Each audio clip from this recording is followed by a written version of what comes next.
Hello, ഇന്നത്തെ കഥയിലേക്ക് എല്ലാവർക്കും സ്വാഗതം. ചാനൽ ആദ്യമായിട്ട് കാണുന്നവരാണെങ്കിൽ ഒന്ന് സബ്സ്ക്രൈബ് ചെയ്തിട്ട് ലൈക്ക് ചെയ്യണേ. അങ്ങനെ ഗീതു ഗോവിന്ദിൻ്റെ നെഞ്ചിൽ ഒട്ടിക്കിടക്കുകയാണ്. ഗീതു എഴുന്നേറ്റ് നോക്കുന്ന സമയത്ത് നന്നായിട്ട് നേരം വെളുത്തിട്ടുണ്ടായിരുന്നു. ആ സമയത്ത് അവൾ ചുറ്റിലും നോക്കുകയാണ്, എവിടെയാണ് കിടന്നതെന്നൊക്കെ. ആ സമയത്താണ് ഒന്നുകൂടെ ബോധ്യമാവുന്നത്. അപ്പം ഗോവിന്ദിനോട് അവൾ പറയാണ്, ഹലോ, നേരം വെളുത്തു. അപ്പോൾ ഉറക്കത്തിൻ്റെ ആ ഒരു പിച്ചിൽ തന്നെ ഗോവിന്ദ് പറയുന്നുണ്ട്, നേരം വെളുത്തോട്ടെ, എത്ര സൂര്യന്മാർ വേണേലും കിഴക്കുതിച്ച് പടിഞ്ഞാറസ്തമിച്ചോട്ടെ, അതിന് നമുക്കെന്താ. ഗോവിന്ദ് ഗീതുവിനെ ഒന്നുകൂടെ ചേർത്ത് പിടിക്കുകയാണ്. ആ സമയത്ത് ഗീതു ചോദിക്കുന്നുണ്ട്, അപ്പോൾ കണ്ണേട്ടന് വിശപ്പും ദാഹമൊന്നുമില്ലേ? ഈ നിമിഷത്തിൽ നിന്നോടുള്ള മനസ്സ് നിറഞ്ഞ സ്നേഹം മാത്രമേ ഞാൻ അറിയുന്നുള്ളൂ. ഗോവിന്ദ് കണ്ണു തുറക്കാതെ ഗീതുവിനെ ചേർത്ത് പിടിച്ചുകൊണ്ട് പറയാണ്. അത് കേട്ടപ്പോൾ ഗീതുവും പുഞ്ചിരിക്കുന്നുണ്ട്. നിനക്ക് വിശക്കുന്നുണ്ടോ? ഗീതു ഇല്ലാന്ന് പറയാണ്. അതിനുശേഷം അവൾ പറയുന്നുണ്ട്, പുറത്തെ കണ്ണേട്ടനെ കാണാത്ത ബഹളായിരിക്കും, മിക്കവാറും പോലീസ് വരെ എത്തിക്കാണും. അപ്പോൾ ഗോവിന്ദ് അവൾ ഒന്നുകൂടെ ചേർത്ത് പിടിച്ചിട്ട് പറയാണ്, ആര് വന്നാലും എനിക്കൊന്നുമില്ല, ഇനി എന്തും നേരിടാൻ നീ കൂടിയില്ലേ. അപ്പോൾ ചിരിച്ചുകൊണ്ട് ഗീതു ചോദിക്കുകയാണ്, ഇന്നലത്തെ സങ്കടമൊക്കെ മാറിയോ? ആ സമയത്ത് ഗോവിന്ദിൻ്റെ മനസ്സിൽ ആ ഒരു കാര്യം ഓർമ്മ വരികയാണ്. അവൻ പറയുന്നുണ്ട്, അതങ്ങനെ മാറുന്ന സങ്കടമല്ല. അനാർക്കലിയുമായി രാധികാമ്മ സംസാരിക്കാൻ പാടില്ലായിരുന്നു. ഗോവിന്ദ് ഓർമ്മകളിൽ നിന്ന പോലെ സംസാരിക്കുകയാണ്. ആ സമയത്ത് ഗോവിന്ദിൻ്റെ നെഞ്ചിൽ നിന്നും ഗീതു എഴുന്നേൽക്കുകയാണ്. അവളും കുറച്ച് സീരിയസ് ആയിട്ടുണ്ടായിരുന്നു. അപ്പം ഗോവിന്ദു എഴുന്നേറ്റിട്ട് പറയാണ്, രാധികാമ്മ അവരെ കണ്ടു എന്ന് പറഞ്ഞത് ഞാൻ വിശ്വസിച്ചിട്ടില്ലായിരുന്നു. വിശ്വസിക്കാൻ മനസ്സിന് താല്പര്യമില്ലായിരുന്നു. അതാ സത്യം. ഇന്നലെ നമ്മൾ കേട്ട ആ ഫോൺ സംഭാഷണം ഒരു ദുസ്വപ്നമായിരുന്നു എങ്കിൽ എന്നാണ് ഞാൻ ഏറ്റവും കൂടുതൽ ആഗ്രഹിക്കുന്നത്. ആ സമയത്ത് ഗീതു പറയുന്നുണ്ട്, അത് ദുസ്വപ്നമല്ല, യാഥാർത്ഥ്യമാണ്. കുറേ നാൾ മുമ്പ് കണ്ണേട്ടൻ്റെ ഫോണിൽ ഒരു രാത്രി വിളിച്ചത് അവരാണ്. ആ സമയത്ത് ഗോവിന്ദ് ഞെട്ടിയിട്ട് അവളെ നോക്കുകയാണ് ഗീതുവിനെ. കൃത്യം 9:30 മണിക്ക് വിളിച്ചുവെന്ന് രാധികാമ്മയോടും എൻ്റെ അച്ഛനോടും പറയാൻ മാത്രമേ അവർ പറഞ്ഞുള്ളൂ. പക്ഷെ അവർക്ക് എന്നെ അറിയാം. കണ്ണേട്ടൻ്റെ ഭാര്യയാണെന്ന് പറഞ്ഞപ്പോൾ ഭദ്രൻ്റെ മകളല്ലേ എന്ന് ഇങ്ങോട്ട് ചോദിച്ചു. അതിനൊന്നും ഗോവിന്ദ് മറുപടി പറയുന്നില്ല. അപ്പോൾ ഗീതു ചോദിക്കുന്നുണ്ട്, ആരാ അവർ, എന്താ അവരുടെ ഉദ്ദേശം? നീ അത് വിട്ടേക്ക് ഗീതു. തൽക്കാലം ഇവിടെ ഞാനും നീയും നമ്മുടെ സ്നേഹവും മാത്രം മതി. ബാക്കിയുള്ളവരെല്ലാം പോയി തൊലയട്ടെ. എന്നിട്ട് ഗീതുവിനെ പ്രണയത്തോടെ നോക്കുകയാണ്. അപ്പോൾ ഗീതു ഗോവിന്ദിനെ തള്ളിക്കൊണ്ട് എഴുന്നേൽക്കുന്നുണ്ട്. അതെ, ആദ്യം ഇവിടുന്ന് പുറത്ത് കിടക്കാൻ ഒരു വഴി ആലോചിക്ക്. കുറേ നേരം മനസ്സിലെ സ്നേഹം കൊണ്ട് പിടിച്ചു നിൽക്കാം, അത് കഴിഞ്ഞാലേ വിശപ്പ് തുടങ്ങും. അപ്പോൾ ഗോവിന്ദ് ചാടി എഴുന്നേൽക്കുകയാണ്. എന്നിട്ട് ഗീതുവിനെ കെട്ടിപ്പിടിച്ചുകൊണ്ട് പറയുന്നുണ്ട്, ഈ പെണ്ണുങ്ങൾക്കെല്ലാം ആഹാരം ആഹാരം എന്നൊരൊറ്റ വിചാരം മാത്രമേ ഉള്ളൂ. വേറെ എന്തെല്ലാം കാര്യങ്ങളുണ്ട് ഈ ലോകത്ത് എന്ന് പറഞ്ഞ് ഗീതുവിനെ പ്രണയത്തോടെ പുലുകയാണ്. പക്ഷേ ഗീതു അപ്പോഴേക്കും അവനെ പിടിച്ച് തള്ളുന്നുണ്ട്. എങ്കിലേ നമുക്കിവിടെ ഇരുന്ന് അമേരിക്കയിലെ പ്രസിഡൻഷ്യൽ ഇലക്ഷനെ കുറിച്ച് ചർച്ച ചെയ്യാം. കണ്ണേട്ടൻ ആർക്ക് വോട്ട് ചെയ്യാനാണ് ഉദ്ദേശിക്കുന്നേ? അപ്പോൾ ഗോവിന്ദ് അവിടെയുള്ള ഒരു പില്ലോ എടുത്ത് ഗീതുവിനെ എറിഞ്ഞിട്ട് പറയുന്നുണ്ട്, തൽക്കാലം ഞാൻ നിനക്ക് മാത്രമേ വോട്ട് ചെയ്യാൻ ഉദ്ദേശിക്കുന്നുള്ളൂ. നീയും നമ്മുടെ ഏദൻ തോട്ടവും മാത്രമേ ഉള്ളൂ മനസ്സിൽ. അപ്പോൾ ഗീതു ചിരിച്ചുകൊണ്ട് പറയാണ്, അലക്കാനുള്ളതും അലക്കിയതുമായ തുണികളെല്ലാം കൂട്ടിയിട്ടിരിക്കുന്ന ഏദൻ തോട്ടം. ഈ തോട്ടത്തിലെ കഴിക്കാൻ വിലക്കപ്പെട്ട കനി പോലും ഇല്ല. ഗീതുവിനെ നോക്കുന്തോറും ഗോവിന്ദിന് അവളോടുള്ള പ്രണയം കൂടിക്കൂടി വരികയാണ്. അപ്പം ഗീതു വന്നിട്ട് പറയുന്നുണ്ട്, അതെ, നമുക്ക് വാതിലിന് തട്ടി ബഹളം വെച്ചാലോ? നമ്മളെന്തായാലും രാധികാമ്മയോട് തുറന്ന് സംസാരിക്കാൻ പോവല്ലേ, അതുകൊണ്ട് ഒരുമിച്ചാണെന്ന് അറിഞ്ഞാലും യാതൊരു പ്രശ്നവും ഇല്ല. ആ സമയത്ത് ഗീതുവിനെ പിടിച്ച് മേലേക്ക് ഇട്ടുകൊണ്ട് ഗോവിന്ദ് പറയുന്നുണ്ട്, ധൃതി കൂട്ടേണ്ട, സമയമാവുമ്പോൾ ഞാൻ തന്നെ ബഹളം വെച്ചോളാം. ഇനി എന്തിനാ വൈകുന്നേ? ഗീതു ചോദിക്കുകയാണ്. സമയമാവാത്തത് കൊണ്ട്. ഗോവിന്ദ് അതും പറഞ്ഞ് അവളെ കെട്ടിപ്പുണരുകയാണ്. അങ്ങനെ രണ്ടുപേരും അതിനുള്ളിൽ കിടന്ന് പ്രണയത്തോടെ അങ്ങോട്ടും ഇങ്ങോട്ടും ഓടി കളിക്കുകയാണ്. അവസാനം രണ്ടുപേരും കൂടെ അവിടെ തറയിൽ കിടന്ന് ഗോവിന്ദിൻ്റെ മേലെ ഗീതുവും കിടക്കുകയാണ്. ആ സമയത്താണ് പുറത്ത് അവർണികയും അജാസും കൂടെ വന്നിട്ടുണ്ടായിരുന്നു. അപ്പോൾ അജാസ് പറയുന്നുണ്ട്, മാനേജറും അതുപോലെ തന്നെ അവിടുത്തെ ഒരു സെയിൽസ് ഗേളിനെ പോലൊരു സ്ത്രീയും കൂടെ ഉണ്ടായിരുന്നു. ആ സമയത്ത് അജാസ് അവരോട് പറയാണ്, CCTV വിഷ്വൽ വെച്ചിട്ട് ഇന്നലെ രാത്രി ഇവിടെ വരെയാണ് അവർ രണ്ടുപേരും വന്നിരിക്കുന്നത്. അപ്പോൾ അവൾ പറയാണ്, ഇത് ലോണ്ടറി റൂമാണ്, അതിന്നലെ പൂട്ടിയിട്ടതാ. അപ്പോൾ അവർണിക പറയാണ്, എങ്കിൽ അതൊന്ന് തുറക്കുമോ, ഒരുപക്ഷെ അതിനകത്ത് കാണാൻ ചാൻസ് ഉണ്ട്. പക്ഷേ ഇതിൽ കുടുങ്ങിയെങ്കിൽ അവർ ബഹളം വെക്കില്ലേ? അജാസ് ചോദിക്കുകയാണ്.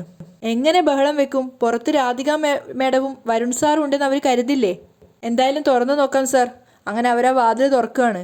അതേസമയം ഗീതു ഗോവിന്ദിൻ്റെ മേലെ തലയും വെച്ച് കിടക്കുകയാണ്. ഗോവിന്ദ് ആരാന്ന് തിരിഞ്ഞു നോക്കാതെ ശബ്ദം കേട്ടിട്ട് തിരിഞ്ഞു നോക്കിക്കൊണ്ട് പറയാണ്, ഏതവനെ ഈ സമയത്ത്? ഗീതുവും ഗോവിന്ദും കിടക്കുന്ന കണ്ടിട്ട് ശരിക്കും അജാസും അവർണിക ഞെട്ടി നിൽക്കുകയാണ്. പക്ഷെ അവരെ കണ്ടതും ഗീതു ഞെട്ടി എഴുന്നേൽക്കുന്നുണ്ട്. പിന്നാലെ തന്നെ ഗോവിന്ദും, അയ്യോ. അപ്പം അജാസ് ചോദിക്കുകയാണ്, അല്ല, നിങ്ങൾ ഇതിനകത്ത് പെട്ടുപോയോ? അപ്പോൾ അവർണിക പറയുന്നുണ്ട്, ഷോ, എന്തൊരു കഷ്ടമാണ് ഇത്, ഈ റിസോർട്ടിലെ തന്നെ ഏറ്റവും മോശമായ ഏരിയ ആണല്ലോ ഇത്. ആ സമയത്ത് ചുറ്റിൽ നോക്കിക്കൊണ്ട് ഗോവിന്ദ് പറയുന്നുണ്ട്, എന്നാര് പറഞ്ഞു? ഈ ഭൂമിയിൽ ഒരു സ്വർഗമുണ്ടെങ്കിൽ അതിതാണ്, ഇതാണ്, ഇതാണ് അല്ലേ? ഗീതുവിനെ നോക്കിക്കൊണ്ടാണ് ഗോവിന്ദ് പറഞ്ഞതെങ്കിലും അതിൻ്റെ അർത്ഥം എല്ലാവർക്കും മനസ്സിലായിട്ടുണ്ടായിരുന്നു. അജാസും അവർണികയൊക്കെ നാണത്തോടെ ചിരിക്കുകയാണ്.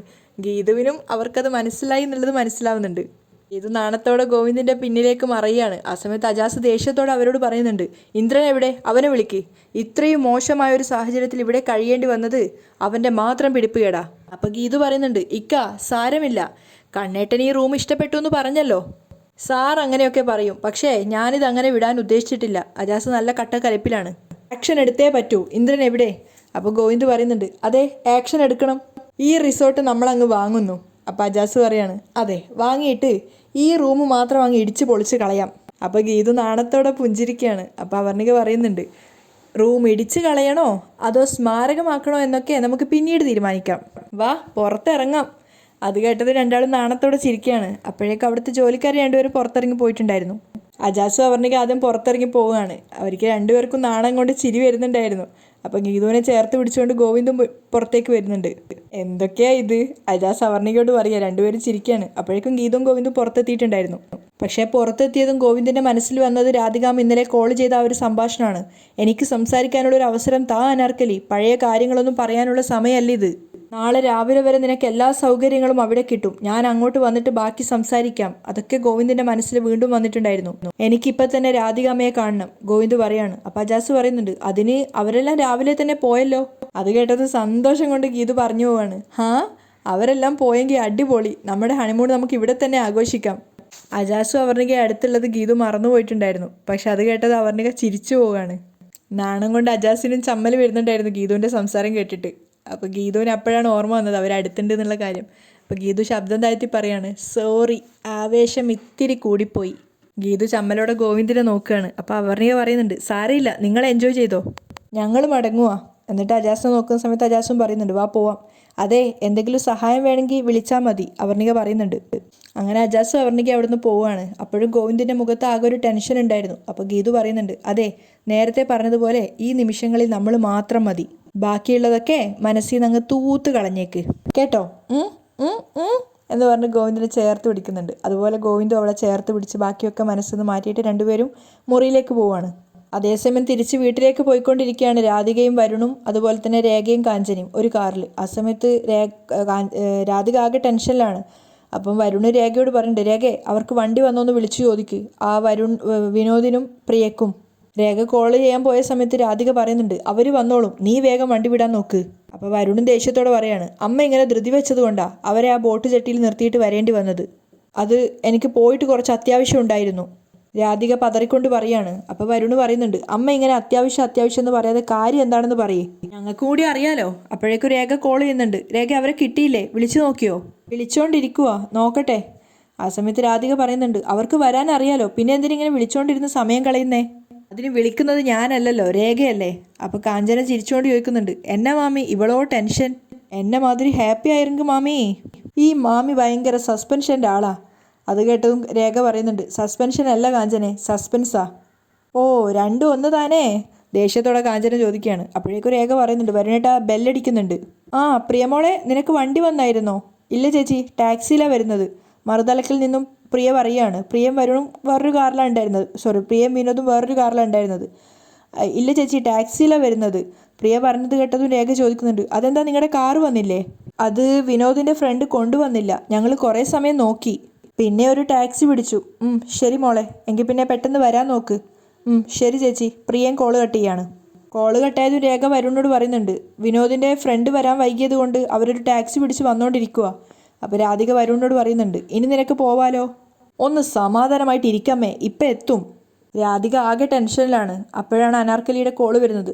ആദ്യത്തെ തവണ ഒരു കോൾ എടുക്കുന്നില്ല. രണ്ടാമത് വീണ്ടും റിങ് ചെയ്തപ്പോൾ എല്ലാവരും സംശയത്തോടെ രാധികയെ നോക്കുന്നുണ്ട്. രാധിക കുറച്ചൊരു പേടിയോടുകൂടിയാണ് കോൾ അറ്റൻഡ് ചെയ്യുന്നത്. ഹലോ, ഇവിടെ എത്താറായോ? അനാർക്കലി ചോദിക്കുന്നുണ്ട്. ഇല്ല, ഒരു അരമണിക്കൂർ എടുക്കും. ഇനി 1 മണിക്കൂർ എടുത്താലും കുഴപ്പമില്ല. വരുമ്പോൾ ഞാൻ പറഞ്ഞ ക്യാഷ് കയ്യിലുണ്ടായിരിക്കണം, അനാർക്കലി പറയാണ്. രാധിക എല്ലാവരെയും നോക്കിക്കൊണ്ടൊരു പേടിയോടെയാണ് കോള് കട്ട് ചെയ്യുന്നത്. അത് മനസ്സിലായിട്ടെന്നോണം വരുന്നു ചോദിക്കുന്നുണ്ട്, എന്താ അമ്മേ പ്രശ്നം? അമ്മ ഇങ്ങനെ പാനിക് ആവാൻ വേണ്ടി ആരാ വിളിച്ചത്? അപ്പം സ്വസ്ഥതയില്ലാതെ രാധിക പറയാണ്, എൻ്റെ ഒരു ഫ്രണ്ട് വീട്ടിൽ വന്നിട്ടുണ്ട്, അവൾക്ക് ഞാനൊരു ഹെൽപ്പ് ചെയ്യണമെന്ന്. എന്ത് ഹെൽപ്പ്? അത് നീ അറിയണ്ട. രാധിക വരുണിൻ്റെ നേരെ പൊട്ടിത്തെറിക്കുകയാണ്. കാറ് നല്ല സ്പീഡിലാണ് പോയിക്കൊണ്ടിരിക്കുന്നത്. അതേസമയം അനാർക്കലിക്കുള്ള ചായ ആയിട്ട് വന്നതാണ് രഞ്ജു. അപ്പോൾ അനാർക്കലി പറയുന്നുണ്ട്, വീട്ടിൽ വന്നു കയറി ഞാൻ ശത്രുവാണോ മിത്രമാണോ എന്ന് പോലും നിനക്കറിയില്ല. എന്നിട്ടും സമയാസമയം നീ ഭക്ഷണം തന്നെ എന്നെ സൽക്കരിക്കുന്നുണ്ടല്ലോ. രാധികയെ പോലെയല്ല നീ, നിനക്ക് നല്ല ആതിഥ്യ മര്യാദയുണ്ട്. അത് കേട്ട് രഞ്ജു പറയുന്നുണ്ട്, വീട്ടിൽ വന്ന് കയറുന്നവരോട് നല്ലവണ്ണം പെരുമാറാനാണ് എൻ്റെ അമ്മ എന്നെ പഠിപ്പിച്ചിരിക്കുന്നത്. ദാ ചായ വാങ്ങ്. അങ്ങനെ ചായ കുടിച്ചിട്ട് അനാർക്കലി പറയുന്നുണ്ട്, നല്ല ചായ. അത് കേട്ടിട്ട് രഞ്ജു താങ്ക്സ് എന്ന് പറയാണ്. പക്ഷേ ആ ചായ കുടിക്കും തോറും അനാർക്കലിക്ക് ഒരു പരിചയമുള്ളൊരു രുചിയായിട്ട് തോന്നുകയാണ്. അതുകൊണ്ട് തന്നെ അവരത് ആസ്വദിച്ച് കുടിച്ചിട്ട് പറയുന്നുണ്ട്, ഈ ചായ കുടിക്കും തോറും എനിക്ക് പണ്ടെങ്ങോ കുടിച്ചു മറന്നൊരു ചായയുടെ രുചിയായിട്ട് തോന്നുവാണ്. പക്ഷേ എവിടുന്നാ കുടിച്ചതെന്നൊരു ഓർമ്മ കിട്ടുന്നില്ല. അനാർക്കലി കുറച്ചൊരു സ്നേഹത്തോടെ തന്നെയാണ് സംസാരിക്കുന്നത്. അപ്പം രഞ്ജു പറയുന്നുണ്ട്, അങ്ങനെയെങ്കിൽ ഒരുപക്ഷെ നിങ്ങൾ എൻ്റെ അമ്മ പണ്ടുണ്ടാക്കി തന്ന ചായ കുടിച്ചിട്ടുണ്ടാവും. ഇങ്ങനെ മസാല ചേർത്ത ചായ ഇടാൻ എൻ്റെ അമ്മയെ എന്നെ പഠിപ്പിച്ചത്. ഓ, അപ്പോൾ നിന്റെ അമ്മ ഒരു മഹാസംഭവമാണല്ലോ. അല്ല, ആരാ മഹതി? അപ്പം രഞ്ജു പറയാണ്, പേര് കേട്ടാൽ അറിയും, പാട്ടുകാരി വിജയലക്ഷ്മി അമ്മയാണ് എൻ്റെ അമ്മ. അത് കേട്ടതും അനാർക്കലി ശരിക്കും ഞെട്ടുകയാണ്. അപ്പോൾ രഞ്ജു ചോദിക്കുന്നുണ്ട്, നിങ്ങൾക്കറിയാമോ എൻ്റെ അമ്മയെ? ആ, എവിടെയോ കേട്ടിട്ടുണ്ട്. ശരി, നീ പൊയ്ക്കോ. പതറിക്കൊണ്ട് വേഗം തന്നെ രഞ്ജുവിനെ അവിടുന്ന് പറഞ്ഞു വിടുകയാണ് അനാർക്കലി.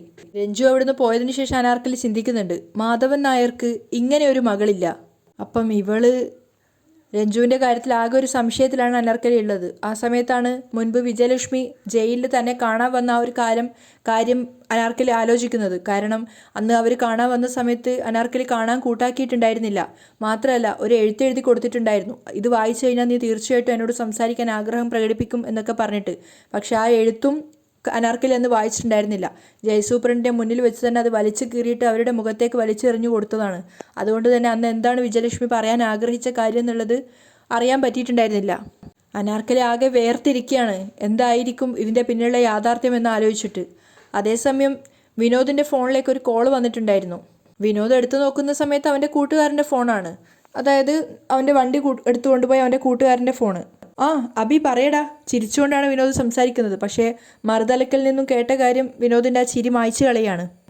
സത്യാണോ? വിനോദിന് കേട്ട കാര്യങ്ങൾ ഉൾക്കൊള്ളാനായിട്ടില്ല എന്നുള്ളത് അവൻ്റെ മുഖത്ത് നിന്ന് വായിച്ചെടുക്കാൻ പറ്റുമായിരുന്നു. അപ്പോഴേക്കും കോള് കട്ടായിട്ടുണ്ട്. അത് കണ്ടിട്ട് പ്രിയ ചോദിക്കുകയാണ്, എന്താ വിനോദേ? ഏയ് ഒന്നുമില്ല. പ്രിയ അറിയാതിരിക്കാൻ വേണ്ടി വിനോദ് ശ്രമിക്കുകയാണ്. പക്ഷെ അവൻ ആകെ തകർന്നിട്ടുണ്ടെന്നുള്ളത് അവൻ്റെ ആ ഒരു ഭാവത്തിൽ നിന്നും പ്രിയക്കും വ്യക്തമായിട്ട് മനസ്സിലായിട്ടുണ്ടായിരുന്നു. അങ്ങനെയാണ് ഇന്നത്തെ എപ്പിസോഡ് വൈൻഡപ്പ് ചെയ്യുന്നത്.